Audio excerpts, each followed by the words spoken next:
하나님의 나라라고 얘기를 한다면 성도들이 많아지는 것, 이 땅에 많은 성도들이 많아져서 하나님을 예배하고 찬양하는 사람이 수없이 많아지는 것, 그것이 하나님의 나라가 아닙니다. 하나님의 나라라는 것은 예수 그리스도의 심판과 그의 죄사함과 예수 그리스도의 죽으심과 그의 희생이 드러나는 것이 하나님 나라입니다.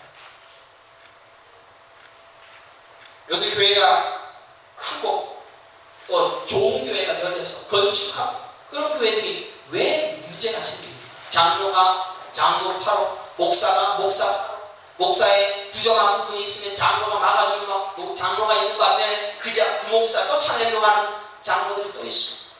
교회가 힘을 가지게 되어지면 재산 문제 때문에, 부담 문제 때문에도 고통을 당하고 있습니다.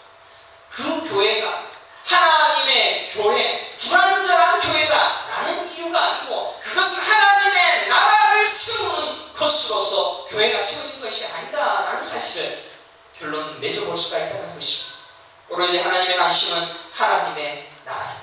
그의 나라의 완성입니다. 그리고 성령께서 그 일을 행하고 있을 뿐이시라는 것입니다. 그래서 성령은 하나님의 나라의 완성을 위하여 지금도 여러분들의 마음을 어루만지시고 하나님 말씀을 깨닫게 하시고 하나님의 말씀을 통하여 그대로 살아갈 수 있고 빌립보서와 에베소서와 수많은 서신서에 나온 그 거룩의 삶을 통하여 달려갈 수 있다. 자꾸 여러분들을 지시고 깨닫게 하시고 만들어 가시고 그 일을 하고 있다는 것입니다.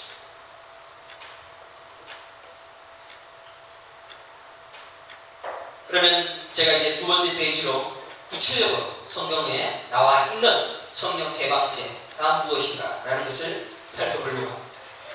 오늘 본문에는 성령이 하시는 일을 도리어 사탄이 하는 일로 만들어가고 있습니다. 사탄이 내쫓기는 장면. 그래서 예수님께서 사탄을 내쫓습니다.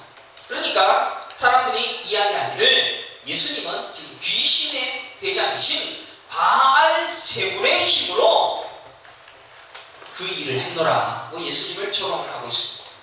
성령께서 하시는 그 사역을 사탄이 대장이 되어지시어서 사탄의 대장의 힘으로 사탄을 내쫓는 그러한 일을 하고 있다라고 사람들이 일을 했습니다. 그래서 예수님은 그들에게 대답하시기를 중요한 두 개의 요지를 들어서 너희들이 생각하는 것이 지금 성령 해방제다라고 이야기를 하고 있습니다. 첫 번째가 무엇입니까? 한번 살펴보겠습니다. 22절에 그때의 귀신들요 눈물고 말 못하는 사람을 데리고 왔거늘 예수께서 고쳐주심에 그 말 못하는 사람이 말하며 보게 된지라 우리가 다 놀라 이르되 이런 가이사라존이 아니냐 하시니 바리새인들이 듣고 이르되 이가 귀신의 왕 바알세불을 힘입지 않고는 귀신을 쫓아내지 못하느니라 하거늘 라고 얘기하시고 예수님께서 그 생각을 하시고 첫 번째 대제를 이야기합니다. 예수께서 너를 생각하시고 이르시되 스스로 분쟁하는 나라마다 황폐해질 것이요 스스로 분쟁하는 동네마다 집마다 서지 못하리라. 만일 사탄이 사탄을 쫓아내면 스스로 분쟁하는 것이니 그러고야 어떻게 그의 나라가 서겠느냐라고 첫 번째 얘기하는 것은 사탄끼리 싸우면 어떻게 그 나라가 서겠느냐라는 이야기로 니들이 지금 얘기하는 것은 잘못되었다라고 얘기를 합니다. 그러면 첫 번째는 그렇다 치고 두 번째가 중요합니다.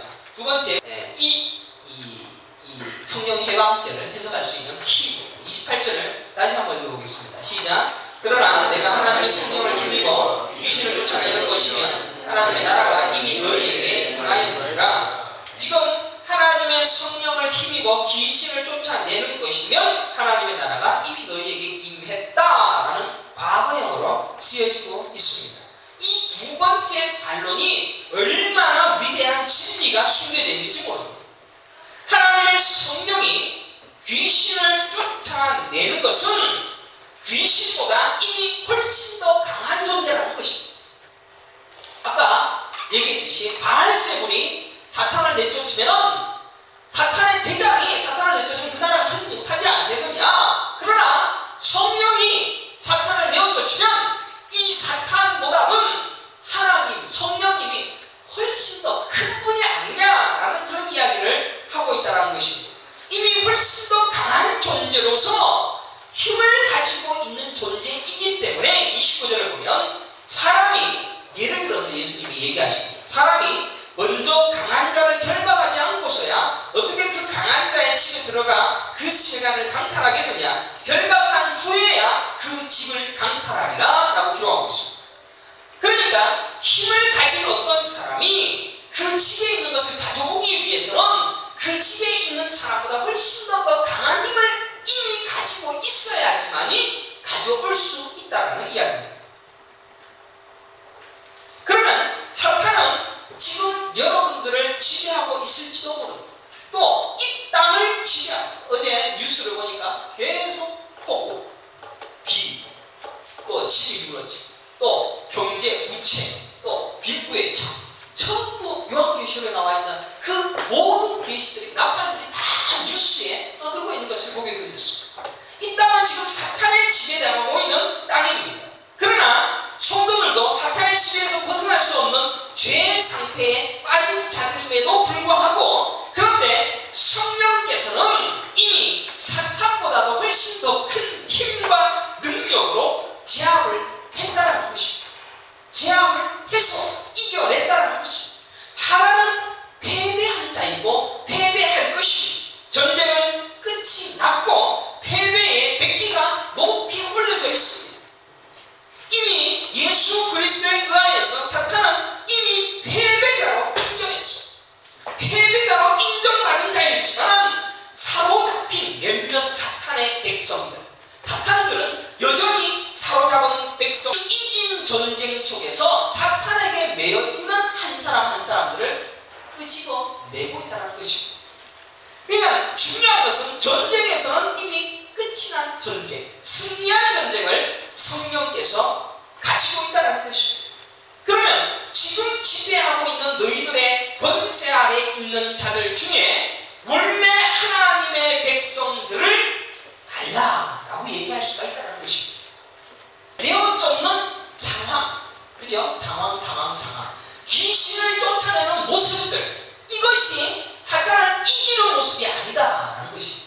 이기는 모습이 아니라 이미 전쟁은 끝이 났습니다. 끝이 나서 사탄과 성령은 싸움을 싸울 수가 없어요. 그래서 예를 듭니다. 이미 사탄은 패배를 인정한 상태입니다. 그래서 일본이 우리를 지배했습니다. 자, 그래서 소랑이 선포를 합니다. 히로시마에 폭탄이 떨어지고 난 다음에 우리는 졌습니다. 우리는 패배했습니다. 라고 백기를 들었지 않습니까? 그런데 그 소식을 듣지 못한 저 시골에 있는 일본 순사는 여전히 축하를 듣고 있고, 그리고 그 농민들은 그 라디오를 듣고 만세를 외치면서 나오다가 니들 왜 대한민국 만세, 독립만세라고 해? 라고 하면서 총으로 쏴서 죽일 수가 있다는 것이죠. 그러니까 전쟁은 끝이 나서 성령이 지배하는 시대에 살고 있지만 아직도 사탄이 잔존하여서 자기 백성들을 끌어안아 이것을 놓아주지 아니하고 내 거야 라고 착각하고 있는 그 상태. 그러니까 이미 전쟁은 끝이 나버렸죠. 나무사님 이해가 되지, 그죠? 웃고 막 당황스럽게 비슷하게 이해가 됩니까? 네? 사탄은 이미 패배를 인정을 했습니다. 패배를 인정했어요. 그리고 사탄은 졌습니다. 그리고 도무지 하나님의 나라를 근접할 수 없는 패배자로 낙인 직행을 했습니다. 그리고 그들은 지옥의 갈자로 낙인 찍힌 자들입니다. 그럼에도 불구하고 지금 사탄과 성령이 싸우고 있는 것처럼 보여지고 있다는 것입니다. 마치 우리가 지금 사탄을 내어쫓으면 사탄을 이기는 것처럼 느낄지 몰라도 우리는 이미 이긴 승리자이고 사탄은 저 있는 패배자라는 것입니다. 그 증상들이 나타날 뿐이지 승리자는 우리의 것이라는 것입니다. 특별히 예수 그리스도가 십자가에 못 박아 죽으시고 부활하셨지 않습니까? 그리고 창세기 3장 15절의 말씀처럼 예수님이 사탄의 권리를 이미 파하셨지 않습니까? 그러니까 전쟁은 끝이 났습니다. 완전한 하나님의 나라는 시작되었습니다. 하나님의 나라는 완전한 하나님의 나라가 이미 시작이 되어졌지만 그 완성을 향하여서 지금 가고 있는 중입니다. 그러나 아직은 하나님의 나라가 완성이 되지는 않았다는 것이죠. 그러니까 일본이 1945년도 8월 15일 날 강복을 선언했습니다. 하지만 거기에서 한 달 가량은 그 소식에 의해 땅 차지하고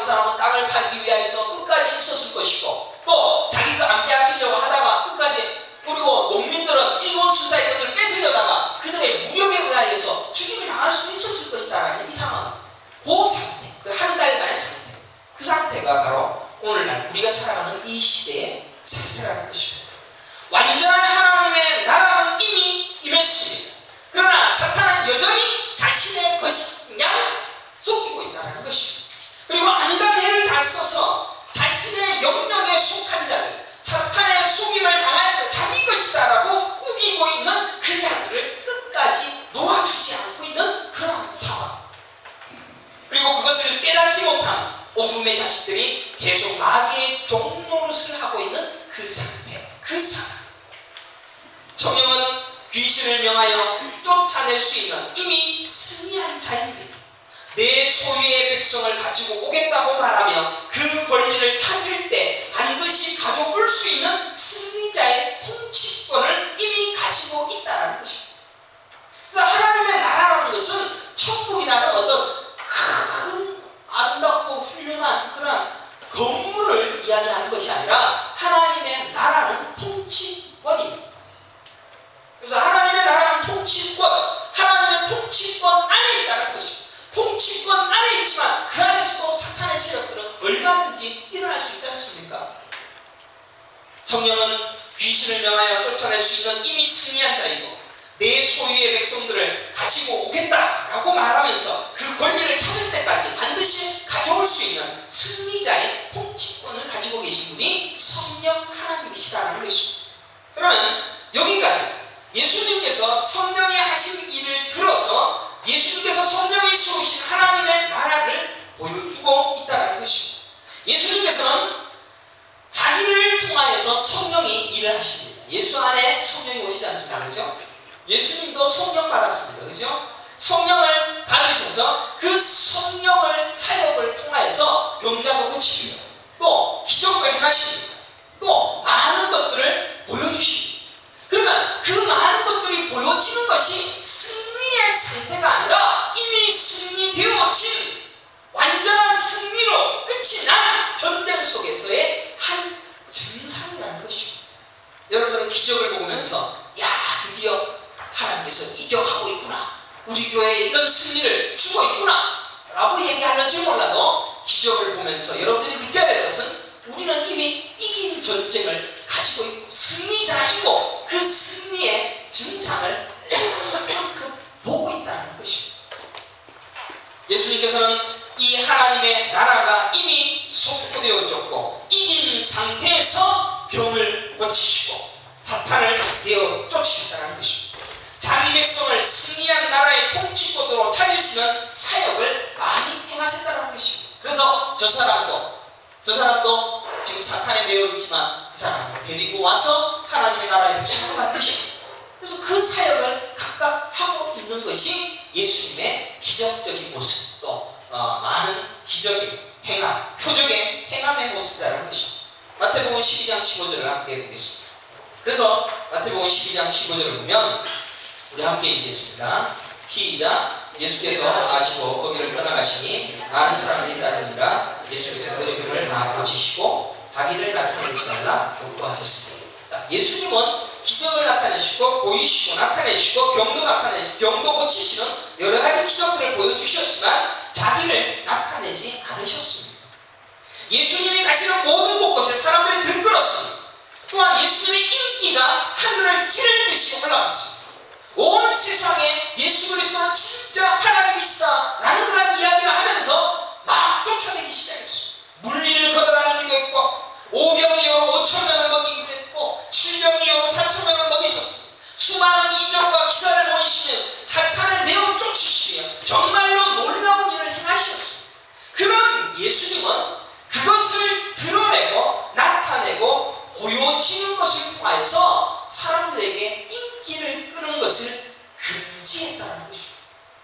그것이 중요하지 않다는 것을 가르쳤습니다.